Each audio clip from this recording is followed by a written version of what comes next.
भारी भरकम दहेज। एक साधारण गांव। उत्तर प्रदेश के पूर्वी हिस्से में एक शांत और हरा भरा गांव था, राधापुर। ये गांव न तो बहुत पिछड़ा था, न ही बहुत आधुनिक। यहाँ मिट्टी की खुशबू में रची बसी जिंदगी थी, जहां लोग एक दूसरे को नाम से नहीं, रिश्तों से जानते थे। कोई शर्मा काका था, तो कोई रामलाल मास्टर जी। रामलाल गांव के प्राथमिक विद्यालय में अध्यापक थे। उनके पास धन नहीं था, लेकिन चरित्र और शिक्षा की दौलत भरपूर थी। उनकी पत्नी शांता देवी घरेलू और सादगी से जीवन बिताने वाली महिला थी। उनका गर्व था उनकी एकलौती बेटी सीमा। सीमा 23 वर्ष की थी, बीएड कर चुकी थी और अब गांव के बच्चों को ट्यूशन देती थी। वह पढ़ने लिखने में तेज थी और उससे भी ज्यादा समझदार। सीमा अक्सर कहती, पढ़ाई सिर्फ नौकरी के लिए नहीं होती, सोच बदलने के लिए भी होती है। गांव की लड़कियां जहां 10वीं के बाद शादी के लिए तैयार कर दी जाती थीं, वहीं सीमा अपने पिता के साथ बैठकर समाजशास्त्र और राजनीति पर चर्चा करती थी। शादी की चिंता। रामलाल को अपनी बेटी पर गर्व तो था, लेकिन एक चिंता भी थी, शादी। एक शाम जब चाय की प्याली के साथ पिता बेटी बरामदे में बैठे थे, तो रामलाल ने कहा, सीमा, अब तेरी शादी की सोच रहा हूं, उम्र भी हो चली है। सीमा ने मुस्कुराते हुए कहा, पापा, आप चिंता क्यों करते हैं? मैं कोई बोझ नहीं हूं, मैं खुद अपने लिए रास्ता बना लूंगी। रामलाल गंभीर हो गए। बेटी, मुझे तुझ पर भरोसा है, पर समाज को क्या जवाब दूंगा? सीमा ने धीरे से कहा, उन्हें जवाब देने की जरूरत ही क्यों है? पहला रिश्ता। सौदेबाजी की शुरुआत। गांव के एक रिश्तेदार के जरिए एक रिश्ता आया। लड़का शहर में इंजीनियर था, अच्छी नौकरी करता था। सारी तैयारी की गई। लड़के वाले आए, मिठाइयां, पानी, सत्कार, सब कुछ किया गया। लेकिन जैसे ही बातचीत गहराई, लड़के के पिता शर्मा जी ने कहा, देखिए मास्टर साहब, आपका घर अच्छा है, लड़की भी पढ़ी लिखी है, लेकिन हमारे बेटे की मांग थोड़ी सी है, 5 लाख रुपए, एक बुलेट बाइक और सोने की चेन। रामलाल स्तब्ध रह गए। साहब, मैं तो एक शिक्षक हूं, इतनी भारी भरकम रकम कहां से लाऊंगा? शर्मा जी हंसे, अगर लड़की की शादी करनी है तो खर्च तो करना ही पड़ेगा। सीमा ये सब भीतर कमरे से सुन रही थी। उसकी आंखों में आंसू थे, पर होठों पर गुस्से की चुप्पी। उस रात रामलाल की आंख नहीं लगी। रिश्ते टूटते रहे। अगले कुछ महीनों में और भी रिश्ते आए। कोई गाड़ी मांगता, कोई फ्रिज और टीवी। एक ने तो कहा, लड़की तो ठीक है, पर हमारे बेटे को विदेश भेजने का खर्चा उठाना होगा। सीमा ने एक दिन पिता से कहा, पापा, क्या मैं सिर्फ दहेज की वस्तु बन गई हूं? रामलाल कुछ न बोले। उनकी चुप्पी में बहुत कुछ था। शांता देवी भी अब परेशान रहने लगी। वे बेटी को हर समय समझाती, बिटिया, थोड़ा झुक जाना पड़ता है समाज के सामने। सीमा ने साफ कहा, मां, झुकना तब तक ठीक है जब तक आत्मसम्मान न टूटे। विक्रम का आगमन। एक दिन गांव के स्कूल में एक नया शिक्षक आया। विक्रम, उम्र में 27 साल, पढ़ा लिखा और सबसे खास, समाज के प्रति संवेदनशील। सीमा और विक्रम की पहली मुलाकात स्कूल के प्रांगण में हुई। सीमा बच्चों को हिंदी पढ़ा रही थी। विक्रम दूर से देख रहा था। कुछ दिनों बाद दोनों के बीच बातचीत बढ़ने लगी।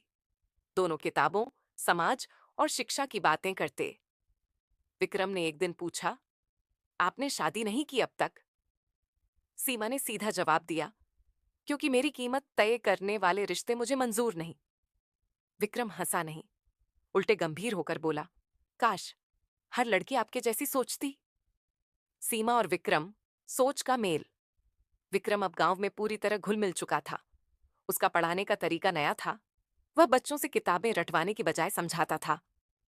गांव के बुजुर्गों को उसकी आधुनिक सोच थोड़ी अटपटी लगती, लेकिन सीमा उसकी विचारधारा की कायल हो गई थी। एक दिन स्कूल की छुट्टी के बाद सीमा और विक्रम स्कूल के पीछे पीपल के पेड़ के नीचे बैठे थे। हवा ठंडी थी और आसमान में बादल थे। सीमा, शहर में रहते हुए भी आपने गांव की नौकरी क्यों चुनी? विक्रम, क्योंकि बदलाव की शुरुआत सबसे कमजोर जगह से होनी चाहिए, और वो है गांव। सीमा की आंखें चमक उठीं। काश हर कोई आपकी तरह सोचता। विक्रम मुस्कुराया। काश हर कोई आप जैसी हिम्मत रखता। उनके बीच कुछ अनकहा जुड़ चुका था। सोच का रिश्ता, सम्मान का रिश्ता। गांव की पंचायत, दहेज पर चर्चा। एक गांव में एक पंचायत बैठी। वजह, हाल ही में एक लड़की की शादी सिर्फ इसलिए टूट गई क्योंकि उसके पिता ऐसी नहीं दे पाए थे। पंचायत में सब बैठे थे, मुखिया, कुछ बड़े बुजुर्ग और सीमा भी।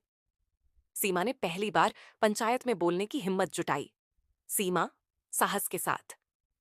क्या लड़की की कीमत उसके संस्कार, शिक्षा और इंसानियत से तय नहीं हो सकती? क्यों हमें दहेज देना पड़ता है? मुखिया जी ने उसे घूरा। बेटिया, ये तो रीत है, सालों से चली आ रही है। विक्रम खड़ा होकर, और हर रीत सही हो ये जरूरी नहीं। अगर आज हम इसे नहीं तोड़ेंगे तो कल हमारी बेटियां भी रोती रहेंगी।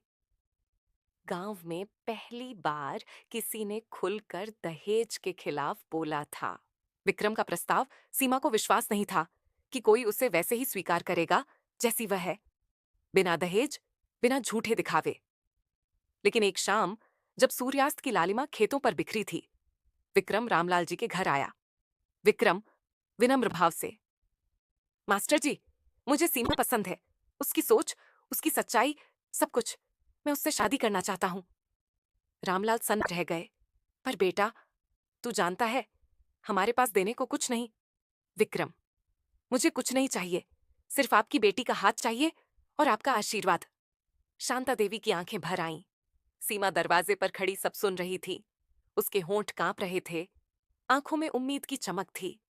समाज का विरोध, जब गांव में यह बात फैली कि विक्रम बिना दहेज के शादी कर रहा है, तो हलचल मच गई। पंडित हरिहर, गांव के धार्मिक आदमी, अरे, ये क्या नई हवा चली है? बिना लेन देन के शादी, समाज में क्या इज्जत रह जाएगी?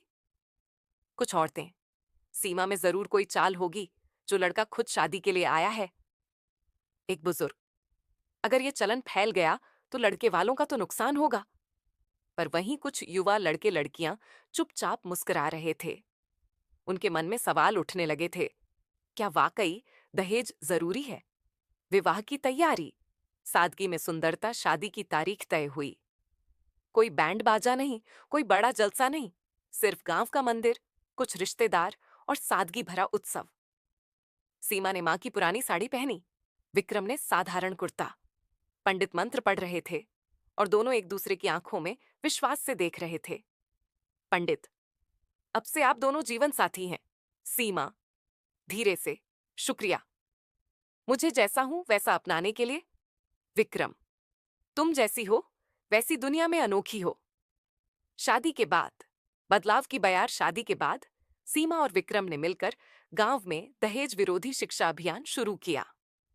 वे हर घर जाकर लोगों को समझाते, स्कूलों में बच्चियों को पढ़ने के लिए प्रेरित करते। एक साल में गांव की तस्वीर बदलने लगी। अब कोई लड़का खुलेआम कहता, मुझे दहेज नहीं चाहिए, सिर्फ समझदार जीवन साथी चाहिए।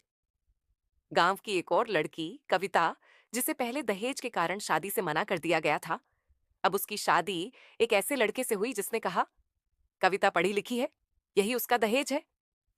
रामलाल का गर्व। एक शाम रामलाल जी अपने पुराने कुर्सी पर बैठे थे, पास में चाय और अखबार। सीमा पास आकर बैठी। रामलाल आंखों में चमक लिए। बेटी, तूने मुझे गलत साबित कर दिया और मैं खुश हूं कि तू सही थी। सीमा हंसकर, आपने ही तो मुझे कभी झुकना नहीं सिखाया पापा। गांव अब बदल चुका था। जहां कभी लड़की को बोझ समझा जाता था, वहां अब बेटी की शिक्षा को गौरव माना जाता है। सीमा और विक्रम की शादी कोई परी कथा नहीं थी, बल्कि वो बदलाव का पहला अध्याय थी।